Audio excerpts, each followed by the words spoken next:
안녕하세요. 재밌는 정치, 즐거운 봄, 언제나 듣고 싶은 이야기만 하고 싶은 수능특강의 정치를 맡은 박보미입니다. 여러분 노래 나와요? 선생님이 이게 좀 안 들려요. 그래가지고 밤이 깊었네. 선생님 왜 이 노래 틀었냐면요. 선생님이 하고 싶은 얘기가 있어가지고 어제 여러분 수능 3월 학력평가를 봤습니다. 어제 봤고요. 선생님이 지금 오늘 이 시간 이 녹화를 하고 있는데 나오나 봐요. 네. 그런데 어제 선생님이 그동안 학생들이 수강 후기에 게시판에 3월 학평 때문에 걱정돼요, 스트레스 받아요 하는 그런 글들을 많이 봐서 정말 어렵게 나오고 꼬아가지고 막 이렇게 해서 정말 아이들한테 실망감을 안기는 그런 문제들이 나오면 어떡하나 사실은 내심 걱정을 많이 했었습니다. 선생님 강의 듣고 그리고 열심히 한 학생들에게 그만큼 보답이 가는 문제들이 나와야 되는데 이렇게 걱정을 하다가 딱 이렇게 문제를 받아보니까 수업 시간에 했던 내용들이 막 많은 것 같고 그래서 막 선생님 혼자 막 흥분되고 뿌듯해가지고 어제 해설 강의를 하면서 여러분 문제가 꼬지도 않고 잘 나왔어요 막 이렇게 말씀을 드렸는데 열심히 해설 강의를 찍고 그리고 이제 집에 가서 선생님이 다 씻고 책상 앞에 앉았는데 그 문제들을 이렇게 딱 보니까 이게 과연 아이들의 입장으로 봤을 때 쉬웠을까? 그리고 지금 현재 처음 1단원을 나가고 이제 막 시작한 학생들에게 1단원은 불과 4문제밖에 안 나왔는데 다른 문제들은 다 찍었을 때고 또 틀렸을 텐데 그랬을까 하는 생각이 들면서 밤이 깊었는데 잠이 안 오더라고요. 네. 물론 굉장히 잘 본 학생들도 있을 거고요. 쉬웠는데 실수한 학생들도 있을 거고 그런데 어떤 학생들이건 간에 또는 몰라서 틀린 학생들도 있었을 텐데 어떤 학생들이건 간에 3월 학력평가 문제들을 보면서 그런 생각했을 겁니다. 이거 분명히 아리까리한데 여기까지 해야 되는구나, 정확히 해야 되는구나, 정리를 해야 되는구나 라는 그런 나름의 생각들을 가졌을 거라고 생각합니다. 여러분 기출문제 너무너무 중요하니까 지금 우리 수능 특강에 있는 이런 문제들, 개념은 뭐 말할 것도 없고요. 핵심 개념은 말할 것도 없고 수능 특강에 있는 이런 문제들, 문제 한 문제 한 문제 플러스 기출 문제들 너무너무 중요하기 때문에 어제 시험 본 거 시험 보고 채점하고 그냥 끝내버리지 마시고 분명히 보기 하나하나 다시 한 번만 꼭 시간 들여서 체크해 주시길 부탁드립니다. 밤이 깊도록 잠이 안 온 제 마음을 이해해 주시길 바랍니다. 네, 그러면 지난 시간 이어서 이번 시간에 이제 민주정치, 민주주의의 원리 이제 공부를 하는데 5가지라고 했죠. 그쵸? 5가지 꼭 암기하라고 했습니다. 이해한 후에 암기하라고 해놓고 그 3월 학력평가에 딱 그 민주정치의 원리다라고 해놓고 딱 빈칸 비워놓으니까 선생님 막 흥분한 거예요. 이거 아이들 다 알겠지? 막 이렇게 흥분했습니다. 근데 솔직히 말하면 선생님은 지난 몇 년간 정치를 공부해온 정말 정치 다 암기하고 있는 사람이 보기에 참 쉬운 문제였는데 여러분들 중에는 어려운 사람도 있었을 거예요. 그냥 하나하나 다져갑시다. 문제 통해서요. 네, 그래서 여러분 28페이지입니다. 28페이지 1번 문제부터 보도록 하겠습니다. 다 민주정치의 원리에 대한 문제들이고요. 원리 5가지 머릿속에 탁탁탁 떠올리실 정도로 정리해 놓은 다음에 푼다라고 선생님 믿겠습니다. 그럼 볼게요. 다음은 민주정치의 원리. 자, 문제 속에서 나옵니다. 민주정치의 원리 5가지. 국민주권, 대의제, 입헌주의, 권력분립, 지방자치. 짱짱짱짱짱. 국민주권, 대의제, 입헌주의, 권력분립, 지방자치. 쫙 말할 수 있어야 합니다. 그럼 5가지 중에 이제 나온 거구나. 그럼 보세요. 이 민주정치의 원리를 규정한 우리 헌법의 규정이다. 자, 보세요. 민주정치의 원리란 민주주의를 달성하기 위한 수단이에요. 민주주의 이념을 달성하기 위한 수단이야. 우리나라가 민주주의라고 한다면 당연히 우리나라의 최고의 법인 헌법 속에 이 민주정치를 달성하기 위한 수단이 들어가 있어야 되죠. 당연한 거죠. 그래서 보면 첫 번째 줄 대한민국의 주권은 국민에게 있고 쫙 나왔어요. 우리나라 민주주의 국가라는 게 딱 여실히 드러나는 거 헌법 1조의 국민주권을 딱 명시해 놓았습니다. 콜. 됐네요. 그 다음에 40조 보세요. 입법권은 국회가 가져가고 여기 보세요. 행정권은 대통령이 가져간다. 대통령을 수반으로 하는 정부가 가져간다. 즉 입법권은 니네가 행정권은 니네가 나눴죠. 그쵸? 뭐예요 이거? 권력 분립입니다. 맞나요? 네, 이것도 권력 분립. 선생님의 오늘 글씨체는 왜 이렇게 거칠까요? 네. 그 다음에 41점은 보세요. 국회 우리의 대표기관이지 대표기관은 국민의 보통평등 직접 비밀선거에 의해서 선출된 국회의원으로 구성된다. 우리의 대표로 구성된대요. 대의제네요. 대의제. 민주정치의 원리 중에 국민주권, 권력분립, 대의제가 나타난 헌법 규정이라는 것을 알 수가 있습니다. 5가지 민주정치의 원리 기억하고 계셔야지 찾아내는 거죠. 그렇죠? 그러면 1번부터 볼게요. 국민주권주의, 권력분립, 지방자치. 틀린 거 있네. 뭐야? 지방자치 안 나왔는데 맞죠? 네. 이런 건 쉬운 선지입니다. 그렇죠? 지방자치는 바로 찾아낼 수 있으니까. 그다음에 2번 제1조 2항에 의하면 국민의 동의가 없어도 법에 근거한 권력 행사는 정당하다. 국민이 주권을 가지고 있다는데 국민의 동의가 가장 중요하겠죠. 없어도 말도 안 되는 진술. 3번 볼게요. 제40조에 의하면 우리나라는 국민들이 직접적으로 국가의 의사를 결정한다. 자, 지금 40조에 의하면 입법권은 국회에 속한다라고 했는데 국민들이 직접 아니죠. 간접이죠. 대의제 채택하고 있잖아요. 그러니까 아닙니다. 그 다음에 4조, 41조 1항의 원리는 제1조 2항의 원리를 실현하려는 방식 중에 하나이다. 1조 2항의 원리를 실현하는 방식 중에 하나이다. 맞죠? 1조 2항의 대한민국의 주권은 모두 국민에게 있대요. 근데 국민이 직접 정치를 다 하기 어려우니까 국민 주권을 구현하기 위해서 우리의 대표를 뽑아서 간접적으로 하고 있는 거죠. 맞네요. 4번 정답 되겠습니다. 그럼 5번에 한번 볼까요? 40조 그리고 66조 4항은 국민의 권리 보장을 위해서 국가 권력을 강화하려는 것이에요. 분립하려는 거죠. 국민의 기본권 보장을 위해서 권력을 분리하려는 거죠. 아닙니다. 정답은 4번 되겠습니다. 네. 다음 문제 가볼게요. 여러분 28페이지 2번 문제입니다. 또 찾아보세요. 예. 다음은 인권과 관련된 어떤 문서의 일부인데 여기에 나타난 또 민주정치의 원리입니다. 5가지 알고 계시죠? 지금 선생님과 같이 문제 풀면서 또 여러분이 지금 미리 문제 풀어놨을 텐데 민주정치의 원리 5가지 생각 안 난다. 뭔지 모르겠다. 그럼 바로 딱 덮으시고 개념 다시 한번 정리하셔야 됩니다. 보세요. 모든 주권의 원천은 본래 국민에게 있다. 또 나왔네. 국민주권. 맞아? 그렇죠?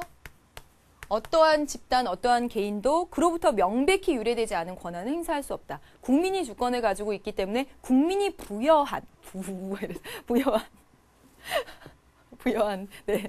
네 꼴. 그다음 16조.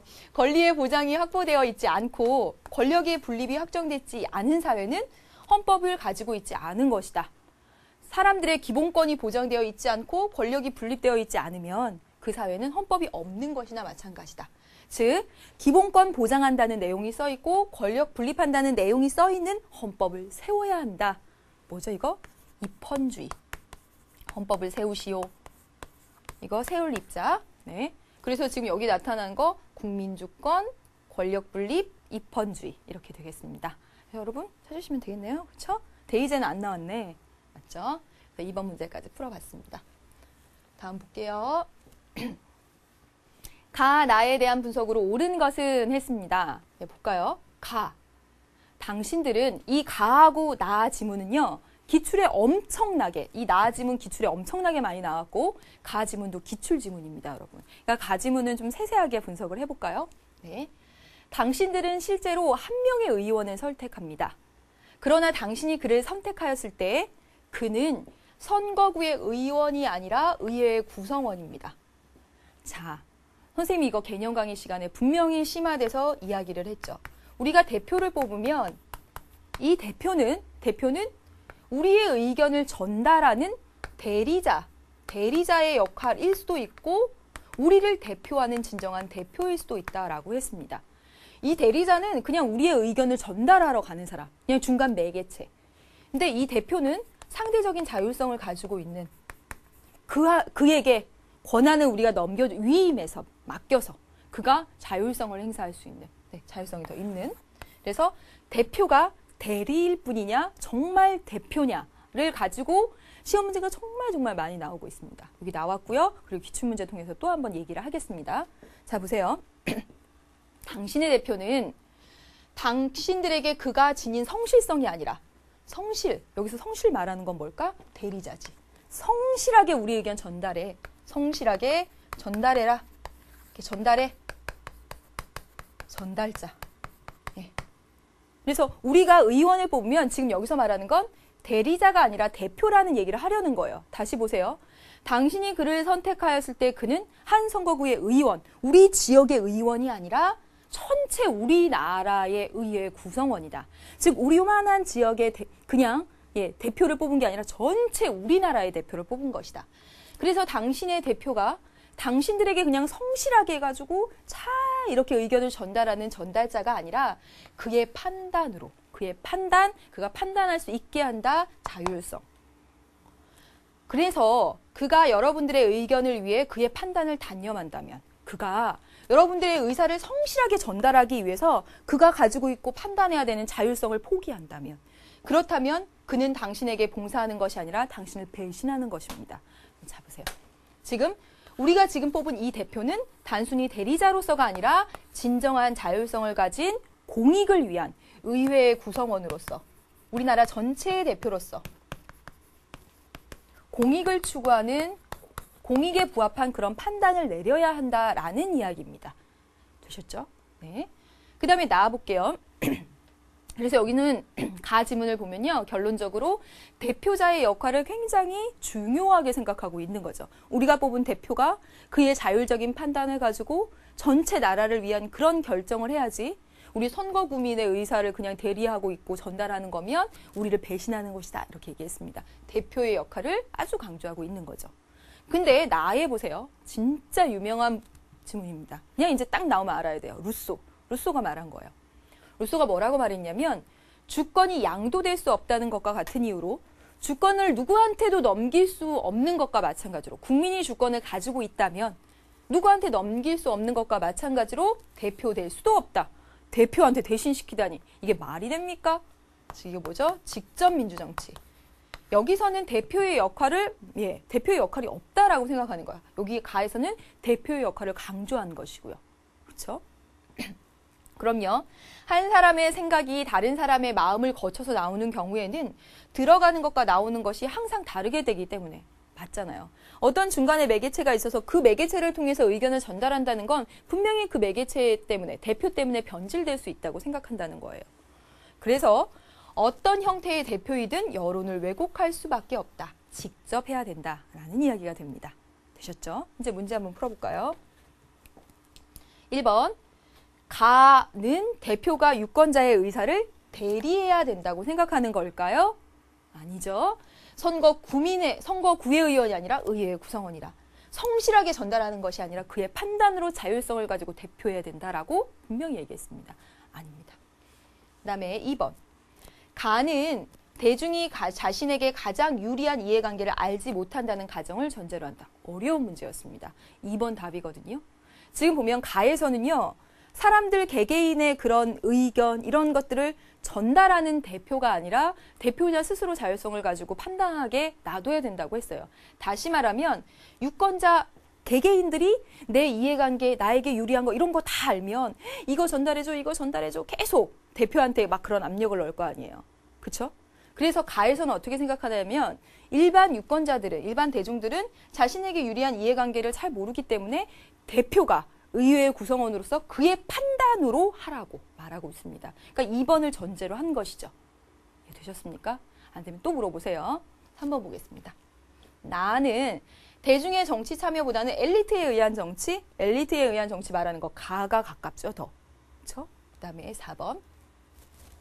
나는 대중의 정치 참여보다 4번이요. 네. 4번 넘기겠습니다. 네, 나는 의회가 지역적 이익이 아니라 국가의 이익을 옹호할 것을 강조하고 있다. 나는요, 의회 대표될 수 없다라고 얘기하고 직접 하자고 말하고 있어요. 그러니까 아니죠. 5번. 가나 모두 대의제의 원리에 부정적인 입장이에요. 가 긍정, 나 부정. 되셨습니다. 문제 여기까지 봤고요. 지금 3번 문제와 관련해서 지금 대표가 대리냐 대표냐를 가지고 문제가 출제된 겁니다. 기출에도 이 문제가 굉장히 많은데 그중에서 선생님이 조금 어렵다고 생각하는 문제를 조금 한 문제 말씀을 드릴게요. 여러분 선생님이 자료실에 03 해가지고 민주정치의 원리라고 해서 올려두었습니다. 그 문제 보시면 돼요. 1페이지의 제일 하단에, 오른쪽 라인 하단에 5번 문제입니다. 5번에 보시면 선생님 읽어볼게요. 근대 민주주의, 대의제 민주주의는 크게 두 가지로 나뉘는데 첫째는 유권자가 선출을 통해서 자신의 의사를 정확하게 집합적으로 표현한다. 그러면서 이 관점에서 기억 보세요. 기억. 뭐라고 돼 있냐면 대표는 유권자의 의사를 정확하게 대리해야 된다. 이거죠. 유권자의 의사를 정확하게 전달해야 된다. 기억이 여기 대리자 이야기하고 있는 겁니다. 그러면서 둘째, 유권자는 자신보다 공공선을 더 잘 판단할 수 있는 사람을 내세운다는 의미에서 대표를 선출하는데 니은, 대표는 그가 가지고 있는 자질을 바탕으로 유권자로부터 넘겨받은, 위탁받은 그 권한을 행사한다. 지금 이거 니은이 되죠. 자율성을 가지고 넘겨받은 권한을, 그의 자질을 바탕으로 권한을 행사한다라고 되어 있습니다. 그래서 지금 이 지문에서 보면 기억은 대리자로서의 대표, 니은은 대표자로서의 대표를 이야기하고 있는 거죠. 그래서 여러분 디귿으로 가볼게요. 디귿. 대표가 유권자의 의사를 제대로 반영하지 않는 문제 발생시키는 거, 대리자 역할을 성실하게 못했을 때. 그 다음에 그 리을 보세요. 대표가 공공선을 제대로 실현하지 않은 거, 대표가 대표자로서의 역할을 제대로 못했을 때 나타나는 문제라는 거죠. 됐습니까? 이해되셨습니까? 대표는 두 가지 의미를 가지고 이야기가 되는데 시험 문제 정말 많이 나옵니다. 대리자는 유권자의 의사를 성실하게 전달하는 전달자, 대리자의 역할. 대표자는 자율성을 가지고 판단해서 국가의 이익을 위해서 판단하는 역할. 그래서 여기 대표자는 의회의 구성원으로서 정말 전체 우리나라의 구성원, 그 우리나라를 대표하는 기관의 구성원으로서 역할을 갖는다는 거죠. 그래서 여기서 대표자는 공익을 추구하는 것이고 여기서 대리자는 유권자 의사를 정확히 전달하는 그런 목적을 가지고 있다는 것입니다. 되셨죠? 네, 조금 심화돼서 이야기를 해봤습니다. 다음 문제 볼까요? 다음, 그래서 주장하고 있는 권력의 속성 때문에 발생하는 정치 원리를 보기에서 찾은 것은 그랬습니다. 이 권력이라는 건요, 한 번 잡으면 놓고 싶질 않아요. 그리고 내가 권력을 잡잖아요. 이만큼? 그럼 막 더 퍼뜨려서 막 잡고 싶어요. 이 권력의 속성 자체가 확장하고 집중하고 한 사람이 계속 갖고 싶어요. 내가 권력을 잡으면. 그리고 계속 하고 싶어 합니다. 지속하고 싶어요. 이런 속성이 있습니다. 네. 그렇기 때문에 이 권력을 좀 제한해야 되겠죠. 그렇죠? 볼게요. 권력은 부패하기 쉽다. 절대 권력은 절대적으로 부패한다. 그 다음에 권력은 참으로 위대한 채움제다. 뭔가 환각을 가져오는 그런 건가 봐요. 한번 휘두르는데 맞들이면 아무리 잘난 사람도 자제력을 잃고 마냥 휘두르고 싶어 한다. 이게 권력의 속성이죠. 그래서 이 권력의 속성 때문에 이것을 제한하는 정치 원리가 필요하다는 거예요. 그렇죠? 이 자체가 그러기 때문에. 한번 찾아볼게요. 국민에 의해 선출된 대표에게 국정을 일임한다. 맞을까? 지금 권력의 속성이 확장되고 집중되고 지속하려는 속성이 있기 때문에 우리는 대의제를 만든 거예요? 아니죠. 국민이 주권을 가지고 있는데 그 주권을 다 행사하는 것이 현실적으로 우리가 직접 정치에 참여하는 것이 현실적으로 어려우니까 한 거지. 권력의 속성 이거를 어떻게 해결하기 위해서라고 볼 수는 없죠. 그렇죠? 그다음에 니은 보세요. 이 니은이 조금 어렵습니다. 3단원 배우고 나면 니은이 딱 알아지거든요. 니은 보세요. 헌법의 통치 원리를 규정하고 이를 통해 정치를 한다. 예, 이거 제한하기 위한 이거 제한하기 위한 이거 맞습니다. 여러분 3단원 배우면 선생님이 얘기할 거예요. 헌법이라는 이 우리나라 최고의 법 안에 딱 보면은 앞쪽에 모든 국민의 기본권, 자유평등 보장해 주겠다라는 내용 써 있고요. 뒤쪽에 뭐라고 써 있냐면 우리나라 통치기구에 대해서 써 있습니다. 다시 말하면 국회, 행정부, 사법부 막 이렇게 정부 이렇게 해놓고 헌법에 뭐라고 써 있냐면 국회는 어떻게 구성된다. 그리고 국회가 하는 일은 이거다. 행정부는 어떻게 구성된다. 행정부가 하는 일은 이거다. 이렇게. 다시 말하면 헌법에 통치기구를 써놓고 이 통치기구들이 해야 될 역할을 딱 그거 규정해 놓는 거예요. 그래서 그거 이상 하면 안 돼. 확장하려고 하지 마. 집중하려고 하지 마. 계속하려고 하지 마. 이것만 해야 돼. 라고 써놨다는 거죠. 이 권력의 속성 때문에 발생한 겁니다. 권력의 속성 자체가 확장하고 집중하고 지속하려는 이런 속성을 가지고 있으니까 그것을 제한하기 위해서 헌법에다 아예 니네가 해야 될 역할 이런 걸 아예 그냥 써놓은 거, 권한 이런 거를 되셨죠. 이거 맞네요. 그다음에 권력을 당연히 분립해야지. 그쵸? 됐죠. 당연히 이런 속성을 가지고 있으니까. 그 다음에 국가 의사를 결정하는 최고 권력을 국민이 행사하도록 한다. 국민 주권의 원리. 맞습니다, 여러분. 그렇죠? 그래서 여기까지 국민 주권의 원리는 이거에 대한 것이라고 볼 수는 없죠. 그렇죠? 그래서 니은 디귿하는 2번이 되겠습니다. 권력의 속성 때문에 발생한 거 니은 디귿. 권력의 속성 때문에 국민한테 주권을 준 거 그건 아니죠. 그렇죠? 니은 디귿 고르시면 되겠습니다. 네, 여러분 이제 교재 30페이지로 넘어가 보도록 하죠. 밑줄 친 이 정치 원리에 대한 옳은 설명만을 고른 것은 그랬습니다. 민주정치 원리 또 나왔네요. 볼게요. 19세기의 이 정치 원리는 뭐지? 한번 봐봐요. 자유주의와 군주주의의 결합으로 이해되었지만 군주제가 거의 소멸된 오늘날, 군주제는 없죠, 거의.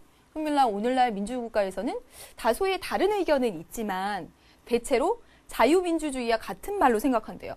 이 정치 원리, 우리 정치 원리 5가지 배우잖아요. 민주정치 원리 5가지 배우는데 이 정치 원리가 뭔지 모르겠는데 대체로 자유민주주의와 같은 말로 이해된대요. 이거 뭐지? 여기까지 안 나옵니다. 그렇죠? 더 봐세요. 따라서 이 정치 원리는요. 목적이 어디 있냐면 개인의 자유와 권리를 보장하는 데 목적이 있어요. 기본권 보장. 기본권을 보장하는 데 목적이 있어요.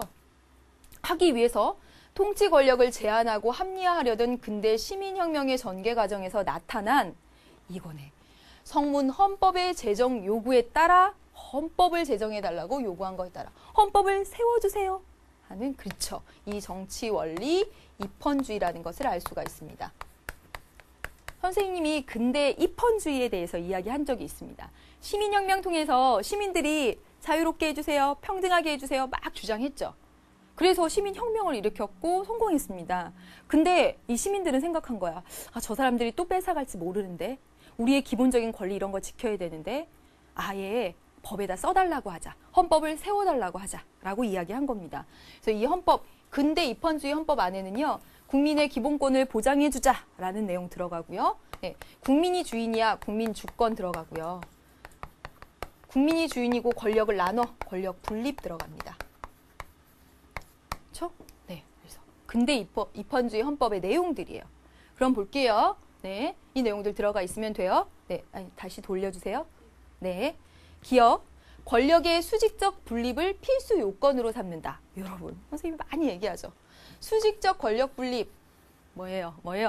지방자치잖아요. 이거 지방자치. 지방자치는 중앙정부와 지방정부 간의 수직적 권력 분립 이야기하고 있는 거잖아요. 그러니까 이거 아니죠. 그렇죠? 그 다음에 국민의 기본적 인권을 보장하는 것을 목적으로 한다. 입헌주의의 목적입니다. 여기 나왔죠. 그렇죠? 그 다음에 디귿. 국가의 의사를 결정하는 최고의 권력이 국민에게 있음을 의미한다. 인정한다. 맞죠. 국민주권. 그 다음에 보세요. 사람에 의한 자의적인, 왕에 의한 자의적인 지배가 아니라 법에 의한 지배를 추구한다. 법치주의 맞습니다. 입헌주의는 법치주의 달성하기 위한 그 근본 바탕이 되는 거죠. 입헌주의가 돼야지 헌법이 바로 세워져야지 법치주의가 제대로 되는 거 아니에요. 법은 더 큰 개념이니까. 맞죠. 그래서 니은, 디귿, 리을 정답으로 고르시면 되겠습니다. 그래서 여러분 정답 5번 되겠습니다. 네, 이제 6번 문제 볼까요? 다음 글의 필자가 파악하고 있는 현대 민주정치의 추세로 가장 적절한 것은 그랬습니다. 이 문제는 어렵지 않게 풀 수 있었을 거라고 생각을 하는데요. 볼게요. 현대의 모든 민주정치 체제에서 국가기관들은 고전적인 전통 업무에 엄격히 매달리지 않는데요. 고전적으로 딱 나누어진 업무에 매달리지 않는데요. 권력 분립에 따라서 입법부는 이런 거, 행정부는 이런 거, 사법부는 이렇게 나눠놨는데 거기에 매달리지 않는데. 더 읽어볼게요. 의회는 종종 정부, 학교, 노동조합에 대한 조사활동을 하고 법원은 때로는 범법과 법률에 대한 해석을 통해서 법을 만들기도 하고 법원이 법을 만들고 원래 법을 만드는 건 국회가 해야 되는데 그리고 이런 데에 대한 조사활동은 행정부가 해야 되는데 의회가 또 하고 그리고 집행부는 행정규칙을 제정하고 특정인의 탈법 여부를 판단해서 범법자들에 벌금 부과를 하고 오히려 막 이렇게 뒤죽박죽은 아니죠. 좀 이렇게 섞인 거죠. 그렇죠? 그래서 이 글의 필자가 파악하고 있는 현대 민주정치의 추세 어떤 걸까요?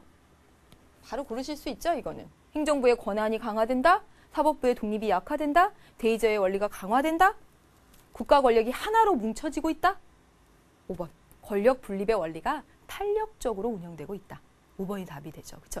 예전에 엄격히 자기 업무에만 하다가 이제는 조금 이렇게 섞여서 하는 모양새 보여주고 있잖아요. 5번 정답 되겠습니다. 되셨죠? 네.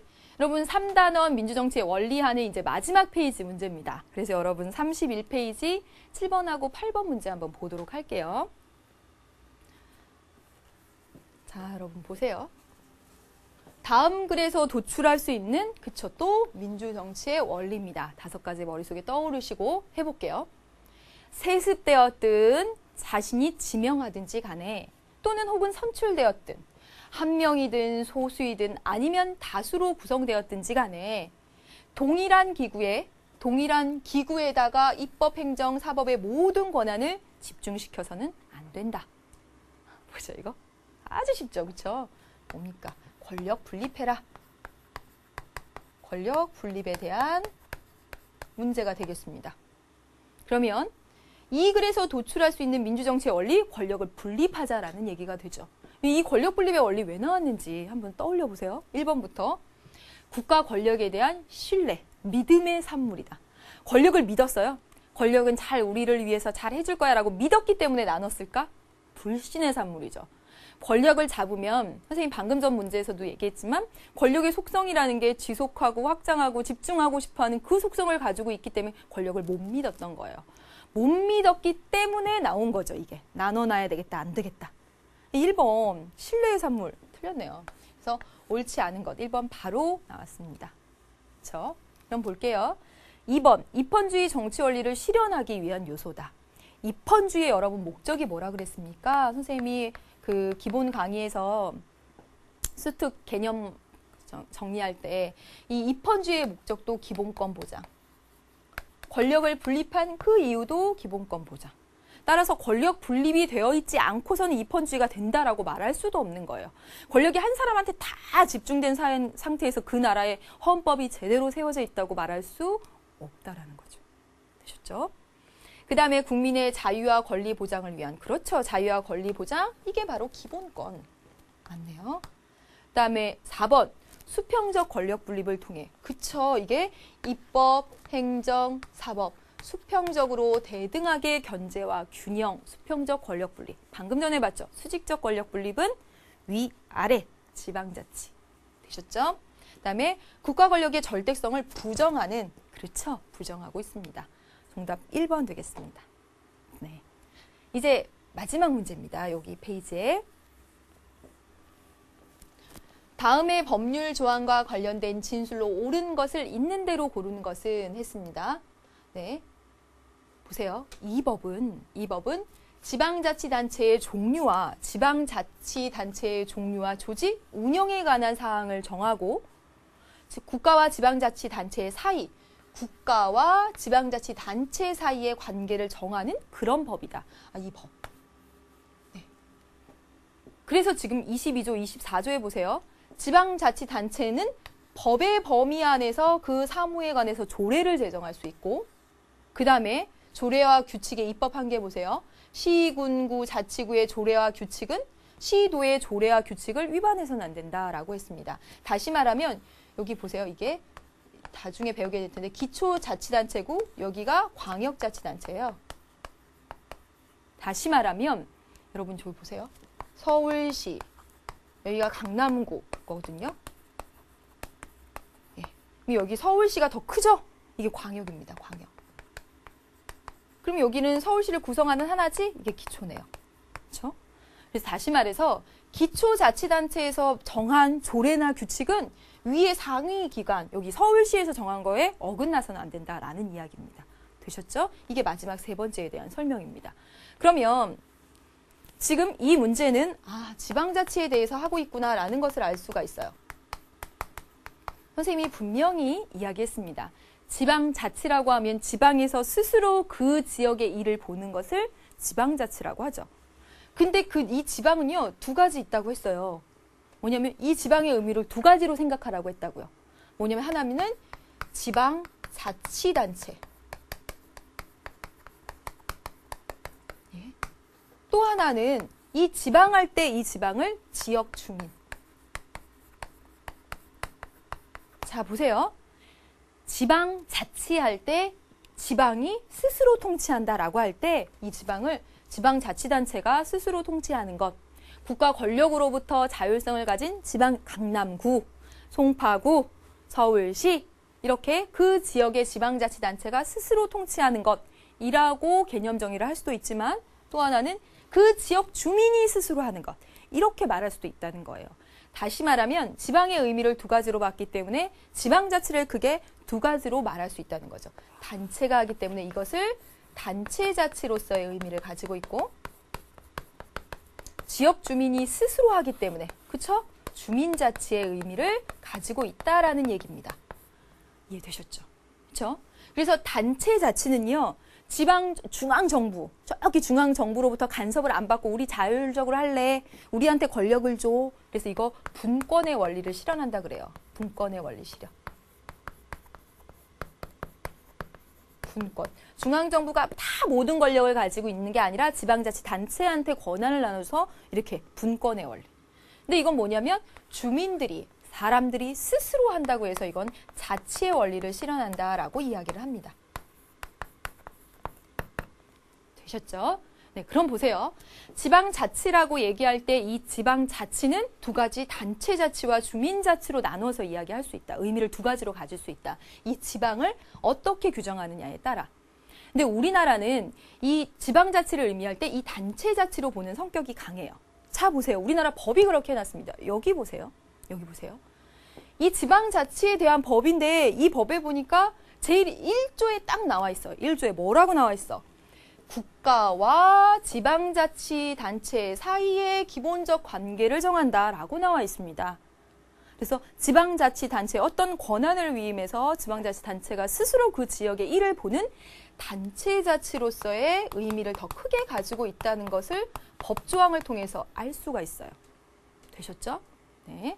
그 다음에 또 하나 정리를 해볼게요. 이제 22조와 관련해서. 자, 여러분 여기 이쪽으로 좀 나올게요. 네. 자, 여러분 가장 높은 법은 헌법입니다. 맞죠? 그 밑에 뭐가 있어요? 법률이 있습니다. 그 밑에 명령, 조례, 규칙. 지금 법과 사회를 같이 하는 학생들은 잘 알고 있을 텐데 이게 상위법이고 하위법, 상위법, 하위법, 상위법, 하위법, 상위법, 하위법. 가장 높은 법, 가장 아래에 있는 법입니다. 그래서 아래에 있는 법은 위에 있는 법에 위반되면 안 돼요. 예. 그래서 그걸 상위법 우선의 원칙이라고 하죠. 자, 보세요. 헌법은 국민들이 만듭니다. 국민이. 우리가 최종적으로 국민투표를 통해서 우리가 만들거든요. 법률은요, 국회가 만들죠. 명령은요, 행정부에서 하죠. 즉, 다시 말하면 이 두 가지 중앙정부에서 한다는 거야. 됐죠? 조례는요, 지방의회가 만듭니다. 지방의 국회가 만든다는 거예요. 이거는요, 지방자치단체 짱이 만듭니다. 지방의 행정부가 만든다는 거죠. 이거 지방정부입니다. 보시면 규칙이 조례보다 아래에 있다는 것을 알 수가 있습니다. 그래서 뭐예요? 규칙은 조례에 위반되면 안 된다는 거 알 수가 있죠. 그렇죠? 지금 저기 조항을 다시 한번 이따 가서 이야기를 하겠지만 이 아래에 있는 조례나 규칙 이런 거는 위에 있는 법률이나 헌법에 위반되면 안 되겠죠. 그렇죠? 그럼 가보겠습니다. 자, 여기 나와있잖아요. 지방자치단체는 법의 범위 안에서 법과 명령의 법과 명령 그게 더 위에 있었으니까 사무에 관해서 조례를 제정할 수 있다. 다 이해하셨을 거라고 생각하겠습니다. 문제 풀어볼게요. 기억. 단체자치보다는 주민자치의 성격이 강하다. 맞아, 틀려? 틀리죠? 분명히 어때? 단체자치의 성격을 규정하고 있습니다. 틀렸네요. 그 다음에 헌법의 지방자치의 원리를 구체적으로 구현하고 있다. 우리 헌법에요. 지방자치 하겠다고 돼 있거든요. 그것을 구체적으로 하기 위해서 그 헌법 아래에 있는 이 법에서 구체화시키고 있어요. 맞네요. 그 다음에 디귿 보세요. 지방자치단체장이 정하는 법규가 조례보다 위에 있는 거다. 아니죠? 아니죠. 이렇게 기대고 이러고 있었네요. 네, 아니죠. 그다음에 조례로 주민의 권리를 제한할 때는 반드시 법률의 위임이 있어야 된다. 법령의 범위 안에서. 맞습니다. 그래서 정답은 니은, 리을 되겠습니다. 여기까지 해서 여러분 민주정치의 원리하는 부분을 다 정리를 했습니다. 여러분이 문제 패턴 보시면 아시겠지만 우리가 알고 있는 민주정치 원리 5가지를 다른 헌법 지문 또 어떤 법률에 대한 지문 이런 것을 가져다가 거기서 찾아내도록 하고 있습니다. 그래서 1단계는 여러분이 민주정치의 원리 5가지를 정확하게 숙지하시는 것이고 2단계는 지문에서 찾아내는 것, 탁탁 키워드를 통해서 찾아내는 것, 그게 2단계입니다. 아시죠? 네. 이제 여러분 4페이지가 아니죠. 예, 32페이지 민주정치의 발전하는 부분에 해당되는 문제 몇 문제를 더 추가적으로 풀어보고 나머지는 심화 4강으로 이렇게 넘기도록 하겠습니다. 그래서 민주정치의 발전하는 부분 생각나시죠? 제목만 딱 하면 그 해당되는 내용들이 떠오르셔야 돼요. 민주정치의 원리 하면 딱 5가지. 민주정치의 발전 하면 아테네, 근대, 현대 이렇게 딱 떠오르셔야 된다는 겁니다. 예. 큰 줄기가 쫙 머릿속에 그려져 있어야 돼요. 그리고 거기 세세한 것들이 막 따라가야 되죠. 네. 선생님이랑 공부하면 그렇게 될 것 같은데. 36페이지 오겠습니다. 네. 네. 다음과 같은 제도의 시행으로 나타날 수 있는 여러분 부작용입니다. 부작용. 이 제도 정말 많이 나옵니다. 네. 왜 나와도 계속 나오는지 모르겠어요. 그게 중요해서 그런가 봐요. 고대 아테네에서는요. 아테네 민주정치 할 때 이 부분 강조했죠. 위험한 인물을 시민들이 투표로 추방하는 제도. 여러분 조금만 한 가지 더 할까요? 예, 임기가 안 끝났는데 물러나게 하는 제도. 오늘날 국민소환 제도와 유사하다라고 했습니다. 네, 유사하다라고 했어요. 근데 우리나라는 국민소환은 없고 지방자치단체 지역 수준의 주민자치, 주민소환이 있다라고 말씀을 드렸었죠. 기억 안 나면 돌아가야 됩니다. 네. 어려운 문제는요. 조금 이 문제를 어렵게 내면 지금 이 제도하고 요거 같이 버무려서 막 냅니다. 보세요. 위험한 인물을 시민들이 투표로 추방하는 제도가 있었는데 추방자를 결정하는 방식은 시민이 아고라에서 국가에 해를 끼칠 것 같은 위험한 인물의 이름을 도자기 조각에다가 적어가지고 그런 비밀 투표를 실시해서 단순 다수결 방식으로, 다시 말하면 가장 많은 표를 얻은 한 사람 또는 6,000표 이상을 얻은 최고 득표자가 추방되었답니다. 이 제도의 부작용이에요. 부작용. 안 좋은 점. 네, 보겠습니다. 기억, 중우정치가 나타난다. 그렇죠. 어리석은 다수가 몇 가지 이야기에 현혹돼서 정말 우리나라에 필요한 사람을 국외로 추방시킬 수 있는 어리석은 결정을 할 수 있죠. 다수의 횡포 맞죠. 그렇죠? 디귿 보세요. 디귿 왜 틀렸습니까? 대의제의 위기. 왜 틀렸어요, 여러분? 지금 이거 대의제 아니죠. 직접 민주정치죠. 아테네 나오면 그냥 직접 가야 되는 거잖아요. 그다음에 엘리트 위주의 정치, 직접 민주정치라니까요. 네, 그러니까 기억, 니은 되겠습니다. 네, 2번 문제 볼게요. 다음 글을 바탕으로 고대 민주정치와 현대 민주정치의 공통점입니다. 고대와 현대입니다. 고대 민주정치, 직접 민주정치면서 기억나시나요? 직접이면서 제한. 현대 민주정치는 간접이면서 보통 누구나. 그래서 우리 어떻게 말하죠? 대중민주주의라고 말하죠. 주의라고 말합니다. 그러면 풀어볼까요? 고대 아테네의 시민은요, 정치 공통제인 폴리스의 구성원으로서 일정한 연령 이상의 남자만 참여했어요. 고대 아테네의 시민은 이 남자만이었어요. 일정 연령 이상의 남자. 네? 노예 빼고, 외국인 빼고. 어때요? 시민이 굉장히 특권층인 것을 알 수가 있습니다. 특수한 계급, 특권층, 오히려 시민이란. 지금 시민은 누구나 시민이잖아요. 근데 아테네는 저렇게 특권층이라는 걸 알 수가 있네요. 글씨가. 네. 따라서 여자 노예는 시민으로서 권리를 부여받지 못했다 그랬습니다. 시민이 뭔가 특수한 계급임을 알 수가 있죠. 오늘날의 민주국가는 그쵸, 보통 선거를 통해서 대표를 선출하고 이들이 국정을 담당하고 있지만 정책 결정 과정에서 시민의 의사를 수렴하는 제도적 장치를 마련하고 정치적 표현의 자유를 보장하고 있다. 우리가 주인이니까. 그럼 보겠습니다. 고대 그리고 현대. 예, 공통점이에요. 문제 속에. 1번 보겠습니다. 시민이 하나의 특권 계급이라는 걸 볼 수 있는 건 고대 아테네의 시민만이죠. 이건 고대에만 해당이 되네요. 성별에 따라서 참정권이 제한됐던 거 오늘날 그럼 가만히 안 있을 거예요. 선생님 여기서 강의 안 하고 뛰쳐나가요. 고대. 그렇죠? 그 다음에 정치 참여에 있어서 차별을 주고 있는 거 고대. 그 다음에 모든 시민이 국가의 의사를 직접 결정하는 것. 직접 결정하는 것. 모든 시민, 여기 일정 연령 이상의 성인 남자, 어디예요? 고대. 그렇죠? 정답 몇 번입니까? 5번이죠. 시민은 정치 과정에 참여해서 영향력을 행사한다. 시민이라는 것 자체가 특권층으로서 여기선 시민이 다 직접 합니다.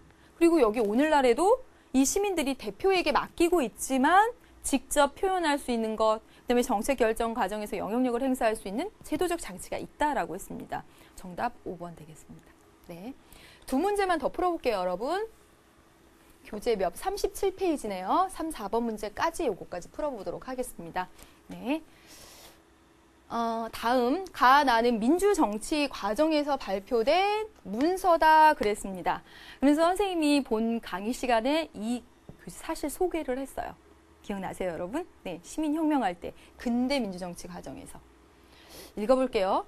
제1조 국왕이 의회의 동의를 받지 않고 왕권으로 법의 효력을 정지시키거나 법의 집행을 정지할 수 있는 권력이 있다는 주장은 위법하다. 왕의 권력을 제한하고 있죠. 의회의 동의 없이 왕이 자기가 가지고 있는 권력으로 그렇게 함부로 해서는 안 돼 라고 말하고 있는 겁니다. 4조 보세요. 국왕이 대권의 구실로 의회의 승인 없이 금전을 징수하는 것도 안 된대요. 다 의회 허락받으라 라고 얘기하고 있습니다. 의회 정치를 세운 거죠. 의회 우위에. 가보세요. 국왕에게 뭔가 청원, 문서로서 요구하는 것은 국민의 권리이니까 그러한 청원을 했다고 해서 그 국민을 박해하거나 이러면 안 된다. 국민의 권리에 대한 부분도 나와 있네요. 네, 이거 뭐죠? 권리장전. 네, 영국의 명예혁명에 대한 후에 나온 문서입니다. 권리장전. 그럼 나아 읽어볼게요. 인간은 평등하게 창조되었으며 그들은 창조자에 의해서 인간은 평등하게 아예 생겨 먹었고요. 처음부터요. 그리고 그들은 창조자, 하늘에 의해서 어떤 양도할 수 없는 권리를 부여받았대요. 하늘이 줬답니다. 천부인권 사상 나타나 있는 거죠. 같은 말로 뭐죠? 자연권 사상입니다. 네, 하늘이 부여했답니다. 즉 그것은 생명, 자유, 행복을 추구를 포함하고 있다. 사람들은 이러한 권리를 확보하기 위해, 이러한 권리를 지키기 위해, 이러한 자연권을 지키기 위해서 정부를 제도화했고, 되게 많이 들어왔는데요, 이거? 사회계약서에서 들어봤죠? 맞죠? 사회를, 국가를 계약을 통해서 성립한 이유는 자연권을 지키기 위해서라고 말씀을 드렸잖아요. 더 이제 구체적으로 나옵니다. 여기 보세요. 정부는 피지배자들의 동의로부터 사람들이 동의해줘서 계약해줘서 국가가 탄생했다라고 이야기하네요. 사회계약설이잖아요. 그렇죠? 사회계약설 드러나 있습니다. 게다가 마지막에 보면 어떠한 형태의 정부라도 이러한 목적을 파괴하면 자연권 지켜달라고 해서 우리가 동의해가지고 정부 만들었는데 이러한 목적 파괴하게 되면 그러한 정부 형태를 변경시키거나 폐지하고 새로운 정부 세울 수 있대요. 저항할 수 있다는 거죠. 저항권입니다. 그걸로 봐서 이 문서는 어떤 사회계약론자의 사상이 반영되어 있습니까? 로크지요. 로크. 이 문서 미국의 독립선언서입니다. 그래서 이렇게 나왔죠. 그래서 이 문서가 권리장전인지 이 문서가 독립선언서인지 그런 것을 알라고 문제가 낸 게 아니죠. 그렇죠? 여기 통해서 이 지문 통해서 드러나는 것. 의회주의. 그다음에 여기서 드러나는 이런 사상들 알아내시면 되겠습니다. 그러면 문제 두 문제 풀어볼게요. 자, 보세요. 나에 대한 설명으로 옳지 않은 것은 했습니다. 가는 의회의 권한 강화를 꾀하고 있죠. 국왕이 의회의 동의 없이 하면 가만두겠어. 이런 얘기들이니까 맞습니다. 그 다음에 보세요. 법에 의한 통치를 지향하고 있다 했습니다. 여러분 거기 보시면 위법이다. 이렇게 하면 위법이다. 이렇게 맨 끝에 말들이 있죠. 이렇게 하면 법에 위반되는 거다. 즉 법에 의한 통치를 강조하고 있는 것 맞습니다. 그 다음에 3번에 보세요. 영국의 명예혁명 이후에 나타난 이 권리장전에서 모든 국민의 평등한 정치 참여, 노동자, 농민, 여성 다 평등하게 정치 참여할 수 있었어요. 근데 민주주의의 한계가 제한에 있었다는 거 여러분 기억하시죠? 이거 아닙니다. 정답 3번 되겠습니다. 네. 4번. 다시 넘겨주세요. 나는 시민의 권리를 국가 이전의 권리로 보고 있다. 즉, 천부인권으로 보고 있다. 맞습니다. 그 다음에 가나 모두 시민의 권리 보장을 그렇죠. 궁극적인 목적으로 하고 있죠. 시민의 범위가 가에선 좀 작긴 했지만 아무튼 그래서 정답은 3번 되겠습니다. 이제 마지막 문제 볼게요. 네. 나에 나타난 사상 골라봐라. 다 했네요, 사실. 그쵸? 자연권 사상, 천부인권 사상, 사회계약설, 정원권 나타나 있다고 표시하면서 얘기했지요. 네, 그래서 고르시면 기억, 니은, 디귿 4번 되겠네요.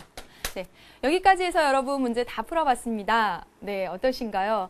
민주정치의 원리하는 부분, 그리고 민주정치의 발전 중간까지 왔습니다.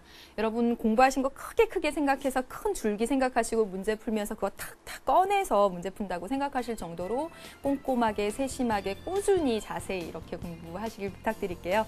네, 다음 시간에 마지막 심화 4강으로 여러분 만나도록 하겠습니다. 안녕.